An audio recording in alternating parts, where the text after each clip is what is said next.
If I wasn't a fighter, I'd be. I'd probably be in the or the dope game, maybe the rap game. I don't know. I don't know. I mean, if I wasn't a fighter, maybe I'd have something to do with the sport. Something like. Fuck it. I like the first answer. We're gonna take the first answer, Chuck.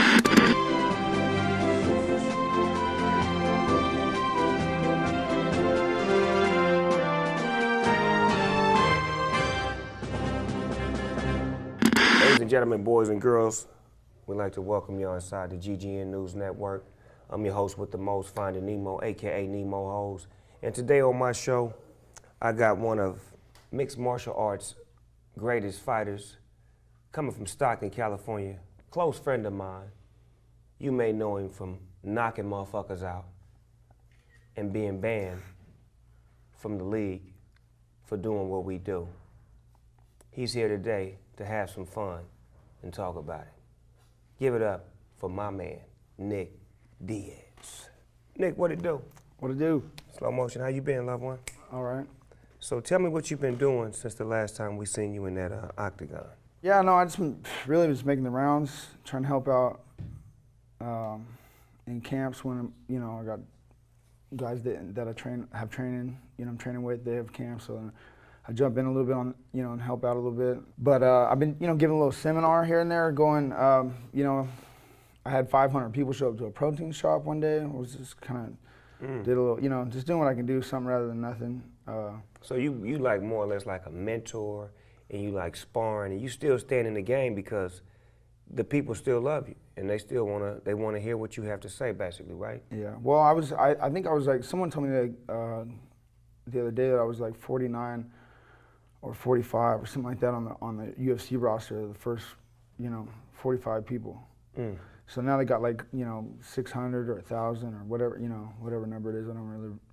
Yeah, but you're part of that original. Good with numbers. That lineup that first came out. The origins. Yeah, the inspiration. Early on. Yeah, you show people how to really get it in because coming from a small town like Stockton, and doing your thing, representing. You always stay down, representing, taking on whoever they put in the ring. You got down with. It really wasn't even no weight class when you first started, right? Yeah, well, no, I was right when they started weight classes. Well, they had a few weight classes, and then they added a 55 division. And right when they added that 55 division, the lightweight division, then that's when I stared fighting at welterweight. The weight was like off. Like you could be like 20 pounds heavier than somebody. Yeah, you could be. Yeah, it was good. It was a good show kept it like that in Japan for a long time. In the Pride. Did you ever see Royce Gracie fight? Yeah. Oh yeah. That's how I got started putting people in triangle chokes. Oh, you went to go train with him? So I'm not really fanatical about fighting now. I'm not like, oh, I love to fight.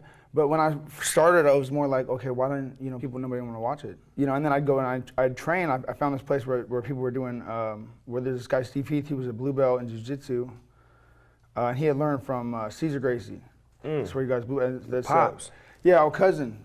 So they're all cousins and family and Gracie. So I already knew what I was looking at when I watched, And nobody else was a big fan, UFC fan, but I did a little bit of karate and a little bit of boxing, so I was watching, and then I started training there, and I would tell all my friends, like, look, I'm choking these big old bodybuilders, because everybody that was in MMA early on, they all was like pro wrestlers. And they was getting their ass kicked. It was all like pro wrestling. Choked out. Yeah, and there was no weight classes, and it was, but so the people that were in there were some big dudes, and I was like 6'15", putting a choke on them, so I was like, okay. The submission hold, Gracie brought the submission holds to light where people didn't underestimate the little guy no more because the submission could break that big guy down. Are you good at submissions? I was in competition like for all the way 15 till I was like, I think 22 or something. I was doing high level like competition like Pan Ams. All this stuff. It was different though. Now they have the whole, IBJ, JF, whatever, it's different now. It's a business now. When you did it, before it was a sport. It was just like, it was different rules and everything, yeah. You was in the beginning where it was basically bare knuckles. It was, it was brawling. Did you ever go to London and get down in one of those bare knuckle fights that they have out there? No, not in London. No, I never went. Yeah. That's where the motherfucking pinnacle is at. You know that, right? In London, right? No, fucking for real, dog. No. They got some shit where they got a motherfucking underground, and it'd be a bunch of old motherfuckers in there, and they got this one dude, he's a cold champ. When this motherfucker show up, he get drunk as a motherfucker and he beats anybody that he get in the ring with. Oh, they pay good?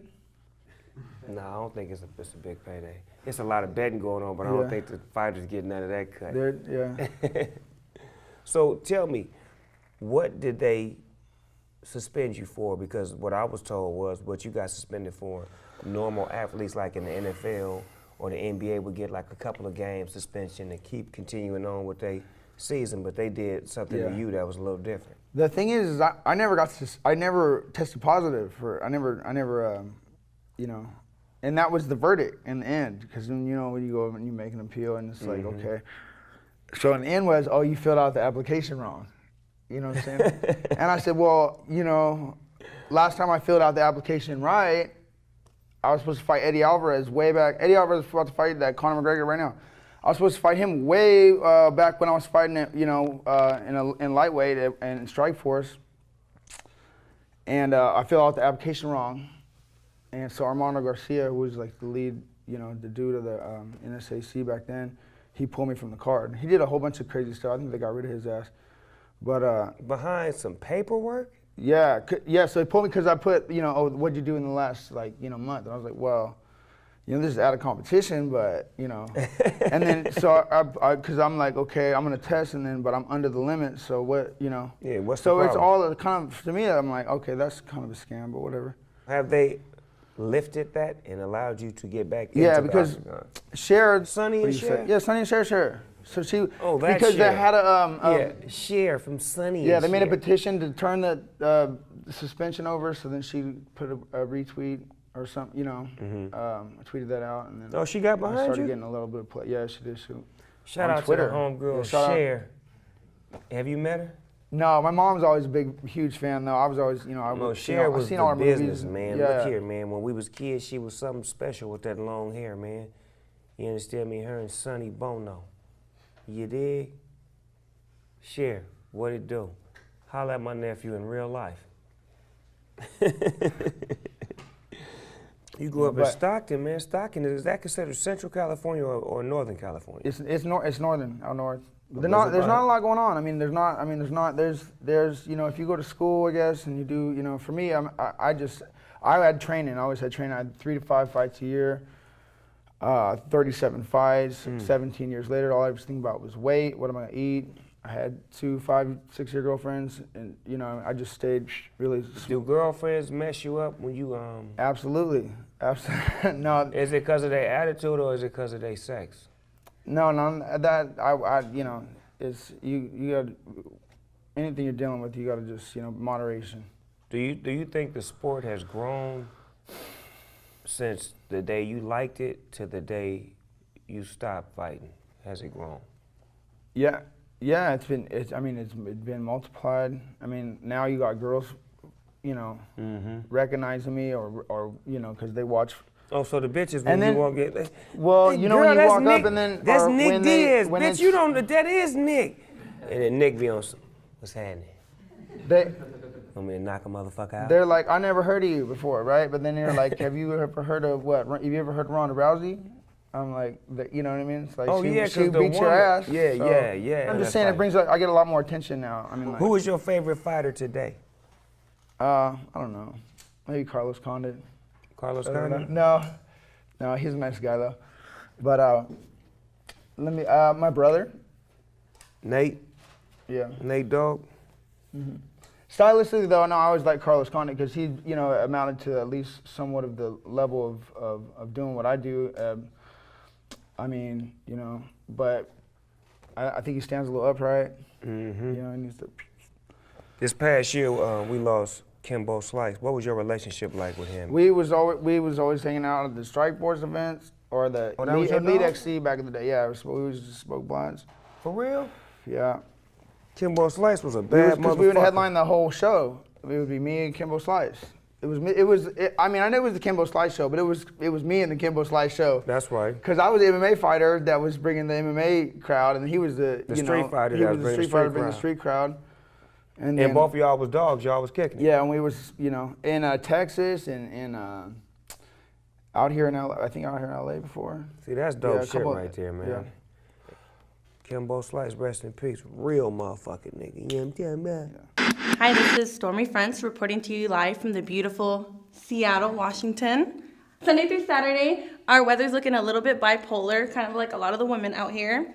Sunday through Wednesday, it's gonna be super hot, so you wanna make sure you break up with your girlfriend because there's gonna be a lot of hoes out there with some skimpy outfits, and I know all y'all fellas like that, so make sure you break up with her. And then you wanna make sure you call her back on Thursday, because on Thursday it's gonna get a little chilly, and you're gonna wanna get back with her because it's gonna be cold. Will you be fighting in the next 9 months? As far as fighting goes, I'm just waiting for, you know, these guys to do something and, you know, I don't know, add some character to their lifestyle. Maybe they need to paint their hair like people used to do. Yeah, for real though. You know, I was always throwing a fit about it, right? Like I'd fight somebody, they'd have their hair painted, and I would be like, this fucking, it's not enough that this guy asks to win a fight against me, you know, he's going in there to fight. But he's got to do it with his hair like being on blast, like pink mohawk, and he's doing like... Making a scene. Just a wild man, right? Yeah. Making a scene before the scene. I felt bad though. I fought this one dude who did that, and then I beat him up pretty bad, and then I don't even think I shook his hand after the fight, and then I feel bad about that. Well, you know, and I think I wrote him, I think I even direct messaged him one time or something like that. I was like, hey man, sorry for... But he didn't message me back. I got some questions I want to ask you called Everyday People, AKA real nigga shit, and you can just answer to the best of your ability. What's the first thing you do or think of when you wake up? I don't know, maybe hit the weed, get out on a run, if I could. Hot or cold? Cold. In-N-Out or Fat Burger? Fat Burger. Denny's or IHOP? Denny's. Oreos or Chips Ahoy? Neither. Favorite sports team? The 49ers. Weekends or weekdays? Weekdays, nowadays. How many times a day do you think about sex? I mean, occasionally. That's a good answer, good answer, good answer. If you were stuck on an island for a whole year and could only listen to 3 albums, what would they be? Probably Deftones, Adrenaline, because I just would, want to hear it one time. I don't know. I'm too indecisive. I just want to throw. I had to throw one in there. So the first thing that came to my mind. If you could have a superpower, what would it be? I'd be like Wolverine, where you just heal again. When they shot him, and that motherfucker just bam, and all of a I sudden his head. I don't need the claws. I'll take the claws too, but I don't need the claws. But I'll take those too. Okay, now this right here is called finish the sentence. I'm gonna start it. You finish it. I always wake up. In the morning. I look for blank in a woman. Understanding. That was nice.